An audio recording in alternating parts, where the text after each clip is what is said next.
Hello friends, this is Sunny Gulve और आज हम बात करने वाले हैं क्लासिकल एग्रीगेट डिमांड के बारे में। हमने क्लासिकल मॉडल के अंदर एग्रीगेट सप्लाई ऑलरेडी देख लिया है, जिसके अंदर हमने प्रोडक्शन थियरी और लेबर मार्केट देखा था और उन दोनों के कॉम्बिनेशन से कैसे एग्रीगेट सप्लाई कर्व बनता है वो हमने देख लिया है। आज हम बात करेंगे क्लासिकल एग्रीगेट डिमांड कर्व कैसे डिराइव होता है। तो शुरू करते हैं। तो classical aggregate demand curve derive होता है क्वांटिटी थियरी ऑफ मनी से, जो कि हम प्रीवियस लेक्चर में देख चुके हैं। क्वांटिटी थियरी ऑफ मनी में इक्वेशन हमने देखा था M V is equal to P Y. M V supply side है और पी वाई डिमांड साइड है। ठीक है, तो अब यहाँ पे हम क्या अज्यूम करेंगे, वेलोसिटी ऑफ मनी तो ऑलरेडी कांस्टेंट है ही इक्वेशन में, और दूसरी तरफ हमने क्लासिकल मॉडल में क्या अज्यूम किया हुआ होता है, जो आउटपुट होता है वो भी कांस्टेंट रहता है। ठीक है, पर यहाँ पे हम क्या अज्यूम करेंगे, यहाँ पे जो सप्लाई साइड है दैट इज़ एम बी, उसको पूरा कांस्टेंट मान लेते हैं। वी तो ऑलरेडी कांस्टेंट है ही, और एक पर्टिकुलर मनी सप्लाई एम हम अज्यूम कर लेते हैं। फॉर एग्जांपल M0 हम अज्यूम कर लेते हैं। ठीक है, तो M और V दोनों हमने अज्यूम किया हुआ है जो कि कांस्टेंट है। ठीक है, अब हम क्या करेंगे, यहाँ पे राइट साइड में ये जो पी वाई है उसका ग्राफ प्लॉट करेंगे। ठीक है, तो यहाँ पे राइट साइड पी वाई दोनों वेरिएबल है और लेफ़्ट साइड में एम और वी दोनों कांस्टेंट है। तो इसका मतलब क्या हुआ, अगर आपको X Y is equal to constant इसका अगर इक्वेशन ड्रॉ करना हो तो वो कैसा बनेगा, वो एक हाइपरबोल बनेगा। ठीक है, तो यहाँ पे आप देख सकते हैं मैंने एक्स एक्सिस पे आउटपुट लिया हुआ है और वाई एक्सिस पे प्राइस लिया हुआ है, और इसके अंदर मैंने m और v कांस्टेंट अज्यूम करके p और y के डिफरेंट कॉम्बिनेशंस प्लॉट किए हैं। फॉर एग्जांपल m4 है और वेलोसिटी ऑफ मनी 4 है और m हम अज्यूम कर लेते हैं 100। तो टोटल कितना हुआ, यहाँ पे लेफ़्ट साइड में टोटल हुआ 400। ठीक है, अब यहाँ पे राइट साइड में कई सारे कॉम्बिनेशंस हो सकते हैं 400 के। ठीक है, यहाँ पे 10 इंटू 40 भी हो सकता है। ठीक है, 5 इंटू 80 भी हो सकता है। तो ये जितने भी कॉम्बिनेशंस हैं उसको अगर हम पी और वाई के कॉम्बिनेशंस को प्लॉट करते जाएंगे तो आपको एक हाइपरबोल मिलेगा। ठीक है, एंड ये हाइपरबोल ही आपका एग्रीगेट डिमांड कर्व है क्लासिकल मॉडल में। ठीक है, तो यहाँ पे एक चीज़ आपको नोट करनी है कि अगर प्राइस या आउटपुट दोनों में से कोई भी एक चेंज होता है तो मूवमेंट होगा वो अलोंग द कर्व होगा, मतलब ये कर्व पे ही मूवमेंट होगा। मान लो पहले प्राइस P1 था तो आउटपुट Y1 है, अगर प्राइस घट के P0 होता है तो आउटपुट Y0 होगा। ठीक है, बट अगर M या V चेंज होता है, मान लो हमने अज्यूम किया था M100 और V4, तो M100 का मान लो 200 हो जाता है, तो ये पूरा का पूरा कर्व ही शिफ्ट हो जाएगा राइट साइड। क्यों, क्योंकि सेम प्राइस लेवल पे आपका मनी सप्लाई जो है वो ज़्यादा है। ठीक है, या तो फिर उसके बदले V चेंज हो जाए, V मान लो 4 to 5 या 6 हो जाए तो भी ये जो एग्रीगेट डिमांड कर्व है वो पूरा शिफ्ट हो जाएगा। ठीक है, तो आपको दो चीज़ें ध्यान रखनी है। सबसे पहली, अगर P या Y चेंज होता है तो ये पॉइंट जो है वो along the AD curve move होगा। ठीक है, और M या V चेंज होता है तो ये पूरा कर्व शिफ्ट होगा। मनी सप्लाई बढ़ेगा तो राइट साइड जाएगा, मनी सप्लाई कम होगा तो लेफ़्ट साइड जाएगा। तो ये था हमारा क्लासिकल एग्रीगेट डिमांड कर्व, और ये है पूरा क्लासिकल मॉडल जिसके अंदर आपका एग्रीगेट सप्लाई कर्व कैसा होता है, कम्प्लीटली वर्टिकल होता है, और एग्रीगेट डिमांड कर्व जो होता है वो इस तरीके से डाउनवर्ड स्लोपिंग हाइपरबोल होता है। ठीक है, नाउ अब हमने लास्ट लेक्चर में क्वांटिटी थियरी ऑफ मनी में देखा था कि M B is equal to P Y में वी और y दोनों कांस्टेंट होते हैं। तो इसका मतलब क्या होता है, m is directly proportional to p, है ना। अगर मार्केट में मनी सप्लाई बढ़ता है तो प्राइस बढ़ेंगे, मनी सप्लाई कम होता है तो प्राइस कम होंगे। तो ये हम यहाँ पे कैसे देख सकते हैं, तो मैंने अभी प्रीवियस स्लाइड में बताया कि ये जो कर्व है ये पर्टिकुलर एम की वैल्यू के लिए है, ठीक है। अगर ये एम की वैल्यू में बढ़ाता हूँ तो ये कर्व जो है वो पूरा राइट साइड शिफ्ट हो जाएगा, है ना। तो मान लेते हैं कि मनी सप्लाई जो सेंट्रल बैंक है कंट्री का, उसने मनी सप्लाई इंक्रीज़ कर दिया है। तो क्या होगा, पहले मान लो कोई जो मनी सप्लाई था उस हिसाब से ये वाला कर्व था एग्रीगेट डिमांड कर्व का, बट अब मनी सप्लाई बढ़ने के कारण वो एग्रीगेट डिमांड कर्व जो है वो शिफ्ट हो जाएगा राइट साइड, ठीक है। तो पहले ये एडी और एएस एग्रीगेट डिमांड और एग्रीगेट सप्लाई कहाँ पे कट कर रहे थे, बी पे, तो ये इक्विलिब्रियम पॉइंट था। बट अब मनी सप्लाई बढ़ने से aggregate demand curve right side shift हो गया है, तो अब ये कहाँ पे इंटरसेक्ट कर रहे हैं, ए पॉइंट पे। पर आप देख सकते हैं भले ही दोनों पॉइंट पे आउटपुट तो सेम ही रहता है, क्योंकि क्लासिकल मॉडल में हम अज्यूम करते हैं कि आउटपुट सेम रहेगा, but aggregate demand curve shift होने से आप देखिए प्राइस जो है वो बढ़ गई है। इसका मतलब क्या हुआ, मनी सप्लाई चेंज करने से इकोनॉमी में सिर्फ प्राइस चेंज होगा, मतलब क्लासिकल मॉडल के अनुसार, ठीक है। तो क्लासिकल मॉडल ये कहता है कि आउटपुट जो है वो हमेशा कांस्टेंट रहेगा, जो कि लेबर मार्केट डिसाइड करेगा, ठीक है, लेबर मार्केट और प्रोडक्शन फंक्शन।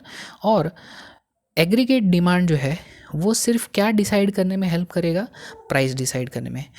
उसके अलावा एग्रीगेट डिमांड का कोई मतलब नहीं है आउटपुट बढ़ाने में, ठीक है।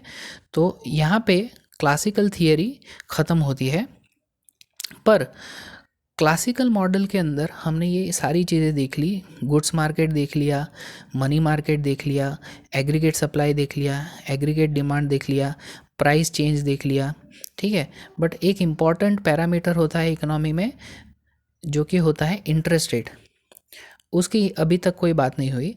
तो हम देखेंगे कि इंटरेस्ट रेट के बारे में क्लासिकल मॉडल का क्या कहना है, ठीक है। तो क्लासिकल मॉडल के अंदर इंटरेस्ट रेट के लिए एक इम्पॉर्टेंट थियरी है जिसको बोला जाता है loanable funds theory of interest, ठीक है। वो क्या है वो हम पहले देखते हैं। तो लोनेबल फंड्स का मतलब क्या होता है, ऐसे फंड्स जो किसी को लोन में दिए जा सकते हैं। तो लोनेबल फंड्स का सप्लाई कौन करता है, हाउस होल्ड्स।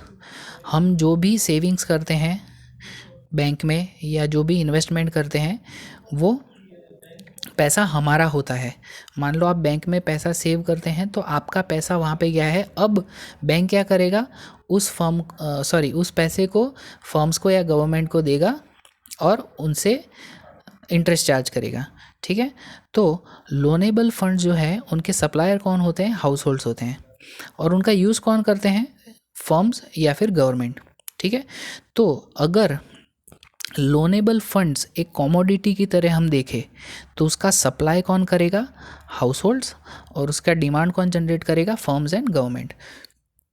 यहाँ पे सप्लाई और डिमांड मैच करने का काम कौन करेगा, बैंक्स या फाइनेंशियल इंस्टीट्यूशंस, जो क्या करेंगी, आपसे पैसा लेगी और आपको एक पर्टिकुलर इंटरेस्ट देगी, और सामने वो ये फर्म्स एंड गवर्नमेंट को पैसा देगी और उनसे कोई इंटरेस्ट चार्ज करेगी, ठीक है। और बीच का जो डिफरेंस है वो ये बैंक्स या FIs as a profit earn करेगी, ठीक है। तो यहाँ पे इसका भी हम ग्राफ देखेंगे कि सप्लाई और डिमांड कैसे काम करता है। तो यहाँ पे मैंने एक्स एक्सिस पे लिया है क्वांटिटी ऑफ लोनेबल फंड्स और वाई एक्सिस पे मैंने लिया है इंटरेस्ट रेट। अब जनरली मैंने बोला था कि एक्स एक्सिस पे क्वांटिटी और वाई एक्सिस पे प्राइस ही लेते हैं। Just a second, sorry guys for the disturbance. हाँ, तो हम ये बात कर रहे थे कि जनरली हम एक्स एक्सिस पे क्वांटिटी और वाई एक्सिस पे प्राइस लेते हैं, और यहाँ पे भी आप देखें तो एक तरीके से वही है। यहाँ पे मैंने क्वांटिटी ली है एक्स एक्सिस पे, पर किसकी, तो लोनेबल फंड्स की, और वाई एक्सिस पे प्राइस ही है। क्यों, क्योंकि अगर आप लोन लेने जाते हैं तो उसका जो बोरोइंग कॉस्ट होता है या बोरोइंग प्राइस होता है वो क्या होता है, उसका इंटरेस्ट रेट ही होता है, ठीक है। तो यहाँ पे एक्स एक्सिस पे क्वांटिटी है ऑफ लोनेबल फंड्स और वाई एक्सिस पे प्राइस है ऑफ लोनेबल फंड्स, बट उसको हम क्या बोलते हैं, इंटरेस्ट रेट, ठीक है। तो सबसे पहले हम सप्लाई की बात करते हैं। तो लोनेबल फंड सप्लाई कौन करता है, हाउस होल्ड्स, और उनका सप्लाई किस पे डिपेंड करता है? इंटरेस्ट रेट के ऊपर। बैंक से अंदर या कोई भी ऐसा इन्वेस्टमेंट अपॉर्चुनिटी है जहाँ से इंटरेस्ट रेट जितना ज़्यादा मिलेगा उतना लोग पैसा ज़्यादा इन्वेस्ट करेंगे। अगर इंटरेस्ट रेट बहुत कम मिल रहा है तो लोग कम पैसा इन्वेस्ट करके ज़्यादा कंजम्पशन में वो कंजम्पशन करना चाहेंगे। ठीक है, तो इकोनॉमी में जितना इंटरेस्ट रेट बढ़ते जाएगा उतना लोग ज़्यादा सेविंग करेंगे या ज़्यादा इन्वेस्ट करेंगे और उससे सप्लाई ऑफ लोनेबल फंड्स जो है वो बढ़ जाएगा। ठीक है, बैंक्स के पास ज़्यादा पैसा आएगा और वो ज़्यादा लेंड कर पाएंगे। तो इसीलिए इंटरेस्ट रेट और सप्लाई ऑफ लोनेबल फंड्स के बीच में पॉजिटिव रिलेशनशिप है और इसलिए ये सप्लाई कर्व जो है लोनेबल फंड्स का वो अपवर्ड स्लोपिंग होगा। उसी तरीके से डिमांड ऑफ लोनेबल फंड्स कौन करता है? फर्म्स या गवर्नमेंट जिनको बिजनेस करना होता है। तो उनके लिए जितना इंटरेस्ट रेट ज़्यादा होगा उतना अच्छा नहीं है। क्यों? क्योंकि वो उनकी बोरोइंग कॉस्ट बढ़ा रहा है। तो जो फर्म्स हैं या गवर्नमेंट है वो जो बोरो कर रही है वो अगर इंटरेस्ट रेट कम होगा तो ज़्यादा बोरो करेंगी और इंटरेस्ट रेट ज़्यादा होगा तो कम बोरो करेगी। इसका मतलब जो डिमांड क्रिएट कर रहे हैं लोनेबल फंड्स की, उनकी डिमांड और इंटरेस्ट रेट के बीच में इन्वर्स रिलेशनशिप है। ठीक है, तो इसलिए आप देखेंगे जो demand curve for loanable funds है वो डाउनवर्ड स्लोपिंग है। नाउ ये तो हो गया सप्लाई और डिमांड। ये दोनों जहाँ पे इंटरसेक्ट करेंगे वहाँ पे इक्विलिब्रियम पॉइंट बनेगा और इस इक्विलिब्रियम पॉइंट पे दो चीज़ें डिसाइड होंगी। एक तो मार्केट में कितना फंड्स दिया जाएगा और लिया जाएगा और सामने किस रेट पे दिया या लिया जाएगा, दैट इज़ योर मार्केट का इंटरेस्ट रेट। ठीक है, तो ये हो गया तुम्हारा basic supply and demand of loanable funds. Now एक और इक्वेशन होता है एग्रीगेट डिमांड का जो कि हम आगे जाके देखेंगे, जो वाइडली एक्सेप्टेड है और वो हम केन्शियन थियरी में देखेंगे। क्लासिकल थियरी में आपने एग्रीगेट डिमांड का ऐसा कोई फॉर्म नहीं देखा है, वहाँ पे सिंपल MV=PY है। बट इन जनरल अगर क्लोज्ड इकोनॉमी है, मतलब इंपोर्ट एक्सपोर्ट नहीं है, तो हम एग्रीगेट डिमांड को इस तरीके से लिखते हैं। वो क्या होता है? C+I+G, that means consumption plus investment plus government expenditure. अगर ओपन इकोनॉमी है तो इसमें एक और चीज़ ऐड हो जाती है, वो है एक्सपोर्ट ऐड होते हैं और इंपोर्ट माइनस होते हैं। ठीक है, बट फिलहाल हम अभी क्लोज इकोनॉमी की बात कर रहे हैं, तो एग्रीगेट डिमांड का इक्वेशन होगा consumption plus investment plus government expenditure. ठीक है, नाउ क्लासिकल मॉडल के हिसाब से इंटरेस्ट रेट अगर चेंज होता है तो उससे ये तीनों में कोई चेंज नहीं आता है। ठीक है, अब हमने classical aggregate demand curve already देख लिया है जो कि ऐसा है। ठीक है, अब एग्रीगेट डिमांड को MV=PY के बदले इस तरीके से भी दिखा सकते हैं। अगर हम ये C+I+G से आगे हम देखेंगे, जब केन्शियन मॉडल में हम एग्रीगेट डिमांड कर्व ड्रॉ करेंगे तो सेम C+I+G से भी आपको कुछ ऐसा ही एग्रीगेट डिमांड कर्व मिलेगा। पर केन्शियन मॉडल में इंटरेस्ट रेट चेंज करने से एग्रीगेट डिमांड पे फ़र्क पड़ेगा, वो राइट या लेफ़्ट मूव करेगा। बट यहाँ पे क्लासिकल मॉडल के अकॉर्डिंग ये ऐसा बोला जा रहा है कि इंटरेस्ट रेट चेंज करने से ये एग्रीगेट डिमांड कर्व जो है उसमें कोई चेंज नहीं आएगा, वो बिल्कुल भी नहीं हिलेगा। ठीक है, अब ये ऐसा क्यों, वो हम देखते हैं। तो थोड़ा सा इंटिमिडेटिंग लगेगा बट इतना कुछ है नहीं, आप एक एक करके चीज़ें समझेंगे तो आपको पता चल जाएगा। यहाँ पे फिर से मैंने y एक्सिस पे लिया है इंटरेस्ट रेट और x एक्सिस पे मैंने लिया है सेविंग्स, इन्वेस्टमेंट और गवर्नमेंट एक्सपेंडिचर नेट लिए हैं। नेट मतलब टैक्स माइनस करके, टैक्स जो होती है गवर्नमेंट की इनकम होती है और G जो है वो गवर्नमेंट एक्सपेंडिचर है, तो नेट एक्सपेंडिचर कितना हुआ G-T। ठीक है, और ये हमारा लोनेबल फंड्स थियरी वाला जो अभी ग्राफ दिखा था ये वही है। ठीक है, ये S जो है वो क्या है? सप्लाई ऑफ लोनेबल फंड्स, जिसको हम क्या बोल सकते हैं, सेविंग भी बोल सकते हैं। और ये जो है ये क्या है, demand of loanable funds. Demand से क्या होता है, जो फर्म्स और गवर्नमेंट डिमांड करते हैं उससे क्या करते हैं वो लोग, इन्वेस्ट करते हैं, ठीक है, फिक्स एसेट में, तो इसलिए उसको आई बोला गया है। तो यहाँ पे मैंने एस, आई और जी लिया है। नाउ ये तो है सप्लाई और ये है डिमांड, ये है सेविंग, ये है इन्वेस्टमेंट। अब इसमें एक इफ़ेक्ट हम डाल रहे हैं और वो है गवर्नमेंट एक्सपेंडिचर का। मान लो गवर्नमेंट अभी मार्केट में एंटर नहीं हुई है, तो मार्केट के अंदर जो सप्लाई ऑफ लोनेबल फंड्स है वो ये है, मार्केट में जो डिमांड ऑफ लोनेबल फंड्स है वो ये है, और इन दोनों की वजह से एक इक्विलिब्रियम ऑलरेडी एस्टेब्लिश हुआ है पॉइंट ई पे, है ना। इसका मतलब ये है कि ये पॉइंट पे सेविंग और इन्वेस्टमेंट इक्वल है ना। इक्विलिब्रियम पॉइंट पे क्या है, supply of loanable fund and demand of loanable fund equal है। सप्लाई ऑफ लोनेबल फंड मतलब saving, demand of loanable fund मतलब इन्वेस्टमेंट, तो वो दोनों ये पॉइंट पे इक्वल है। अब मान लेते हैं गवर्नमेंट इकोनॉमी के अंदर आती है और वो अपना कुछ एक्सपेंडिचर करती है, ठीक है, पब्लिक गुड्स बनाती है और लोगों को देती है। तो इससे क्या होगा, तुम्हारा जो रिक्वायरमेंट है लोनेबल फंड्स का वो बढ़ गया। पहले सिर्फ प्राइवेट फर्म्स डिमांड कर रहे थे लोनेबल फंड्स, अब गवर्नमेंट भी डिमांड करेगी। तो इसका मतलब क्या होगा, ये वाला जो कर्व है, ये डिमांड जो कर्व है लोनेबल फंड्स का, वो थोड़ा राइटवर्ड शिफ्ट हो जाएगा। और उसमें एक और चीज़ ऐड होगी, पहले सिर्फ प्राइवेट इन्वेस्टमेंट था, है ना, अब गवर्नमेंट इन्वेस्टमेंट भी आ गया या गवर्नमेंट एक्सपेंडिचर भी आ गया। तो इससे ये कर्व जो है वो राइटवर्ड शिफ्ट हो गया। अब नया इक्विलिब्रियम किस पॉइंट पे आया है, एफ पॉइंट पे। और आप देख सकते हैं जिस पॉइंट पे इक्विलिब्रियम आया है उसकी वजह से ये पहले जो इक्विलिब्रियम पॉइंट था उससे इंटरेस्ट रेट जो है वो बढ़ चुके हैं, है ना। और एक और चीज़ हुई है, मार्केट के अंदर सेविंग भी बढ़ गई है और टोटल इन्वेस्टमेंट तो बढ़ा ही है क्योंकि गवर्नमेंट ने एक्स्ट्रा इन्वेस्टमेंट किया है, ठीक है।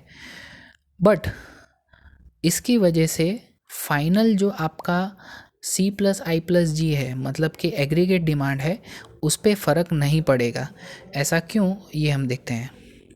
तो हमने अभी देखा कि पहले प्राइवेट इन्वेस्टमेंट थे, सिर्फ इन्वेस्टमेंट के लिए डिमांड थी, प्राइवेट इन्वेस्टमेंट के लिए। अब गवर्नमेंट भी इन्वेस्ट कर रही है या एक्सपेंडिचर बढ़ा रही है, तो एक्चुअली में क्या बढ़ा है, जी बढ़ा है। तुम्हारा जो C+I+G था एग्रीगेट डिमांड, उसमें से जी इंक्रीज़ हुआ है। और उसके साथ क्या हुआ था, हमने देखा था कि ये आर भी इंक्रीज़ हुआ है। ये आर मतलब क्या है, रेट ऑफ इंटरेस्ट। अब ये रेट ऑफ इंटरेस्ट इंक्रीज़ होने की वजह से दो इफ़ेक्ट्स होंगी। सबसे पहली, अगर रेट ऑफ इंटरेस्ट इंक्रीज़ होता है तो लोग क्या करेंगे, लोग पहले जितना सेव कर रहे थे उससे ज़्यादा सेव करेंगे क्योंकि उनको रिटर्न ज़्यादा मिल रहा है ना। तो अगर आपकी इनकम 50,000 है, पहले आप 25,000 सेव करते थे, 25,000 कंजम्पशन में यूज़ कर रहे थे, अब इंटरेस्ट बढ़ गए हैं तो मे बी आपका जो सेविंग वाला पार्ट है वो 25 से 30 या 35 हो जाएगा। तो उसके सामने क्या इफ़ेक्ट पड़ेगा, आपका कंजम्पशन जो पहले 25,000 का था उसके बदले 20 या 15,000 पे आ गया, है ना। तो पहला इफ़ेक्ट क्या पड़ा, रेट ऑफ इंटरेस्ट बढ़ने से आपका कंजम्पशन जो है वो कम हो गया, because saving is more attractive now. उसका रेट ऑफ इंटरेस्ट बढ़ने से आप लोनेबल फंड्स जो है वो मार्केट में दे रहे हैं, आप सेव कर रहे हैं, ठीक है। तो एक इफ़ेक्ट ये पड़ा। अब दूसरा इफ़ेक्ट क्या पड़ेगा, रेट ऑफ इंटरेस्ट इंक्रीज़ होने की वजह से मार्केट में जो पहले पैसा डिमांड कर रहे थे, मतलब जो बोरोवर्स थे, जो लोन लेना चाहते थे, वो अभी उनमें से कुछ लोग नहीं लेंगे क्योंकि उनके लिए ये जो बढ़ा हुआ इंटरेस्ट रेट है उनके लिए हाई कॉस्ट ऑफ बोरोइंग हो जाएगा, और कुछ लोग इस रेट पे बोरो करना नहीं चाहेंगे। तो इसकी वजह से जो पहले बोरोइंग हो रहा था, मतलब जो प्राइवेट इन्वेस्टमेंट हो रहे थे, लोग लोन ले लेके जो इन्वेस्टमेंट कर रहे थे, वो अभी कम हो जाएगा थोड़ा, ठीक है। तो यहाँ पे दूसरा इफेक्ट क्या पड़ेगा, तुम्हारा आई जो है वो डिक्रीज़ होगा, इन्वेस्टमेंट कम होगा। क्यों, क्योंकि हाई कॉस्ट ऑफ बोरोइंग होगा। तो क्लासिकल थियरी ये कहती है कि अगर गवर्नमेंट अपना एक्सपेंडिचर बढ़ाती है मतलब पहले नहीं था तो एक्सपेंडिचर कर रही है, या तो जितना था पहले उससे एक्सपेंडिचर बढ़ा रही है, तो डेफिनेटली रेट ऑफ इंटरेस्ट बढ़ेगा। पर उसके दो इफ़ेक्ट होंगे। ये एक साइड जी बढ़ गया तो दो इफ़ेक्ट कौन से होंगे, तुम्हारा कंजम्पशन जो है वो भी डिक्रीज़ हो जाएगा और इन्वेस्टमेंट है वो भी डिक्रीज़ हो जाएगा, और वो इस तरीके से डिक्रीज़ होगा कि वो कंपेंसेट कर लेगा जी के इंक्रीज़ को, और फाइनली तुम्हारा जो एग्रीगेट डिमांड है वो वैसा का वैसा ही रहेगा।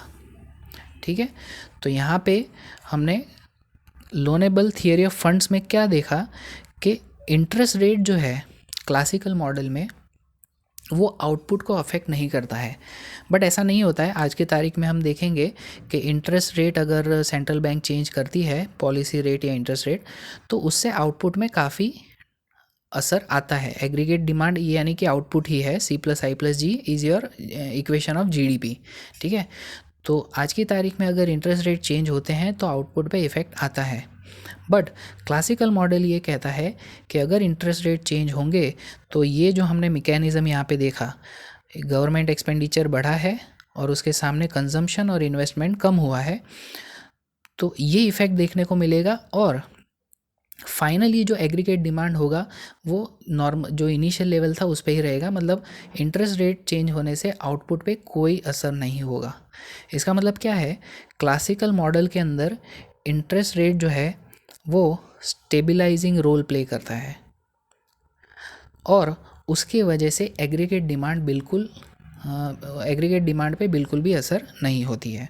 ठीक है, बट हम आगे केंशियन मॉडल में देखेंगे कि इंटरेस्ट रेट काफ़ी असर करता है एग्रीगेट डिमांड या आउटपुट पे। तो ये था classical theory of loanable funds और पूरा क्लासिकल मॉडल हम उसके पहले देख ही चुके हैं। So thank you for watching the video, have a great day.